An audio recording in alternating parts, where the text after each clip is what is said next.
बेळगाव दक्षिणचे आमदार श्री अभय पाटील यांनी बेळगाव शहर स्वच्छ आणि सुंदर करण्याच्या हेतूने अंडरग्राउंड हायड्रॉलिक डस्टबिन आणि हायड्रॉलिक डस्टबिन उचलण्यासाठी 14 कम कॉम्पॅक्टर विथ क्रेन अशा प्रकारे 2 कोटींचा प्रोजेक्ट हाती घेतला आहे। पहिल्या फेजमध्ये प्रत्येक वॉर्डमध्ये एक अंडरग्राउंड डस्टबिन निर्माण करण्यात येणार आहे आणि यापुढे दुसऱ्या फेजमध्ये आणखी एक डस्टबिन प्रत्येक वॉर्डमध्ये निर्माण करण्यात येणार आहे। या अंडरग्राउंड डस्टबिनची क्षमता 1 टन कॅपॅसिटीची आहे। 75% कचरा साचल्यानंतर त्या वॉर्डच्या स्वच्छता कर्मचाऱ्याला एक मेसेज जाईल। 90% कचरा भरल्यावर जर तिथून तो कचरा उचलला गेला नाही तर त्या वॉर्डच्या नगरसेवकाला व कॉर्पोरेशन कमिशनरला मेसेज जाईल।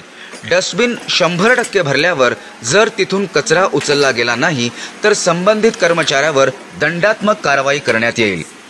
असा हा आगळा वेगळा आधुनिक पद्धतीचा सेन्सर असलेला डस्टबिन बेळगावमध्ये येत्या 15 दिवसात बसवण्यात येणार आहे आणि याची सुरुवात शहापूरमध्ये होणार आहे। हा उपक्रम कर्नाटकातच नाही तर भारतातला पहिला उपक्रम असेल।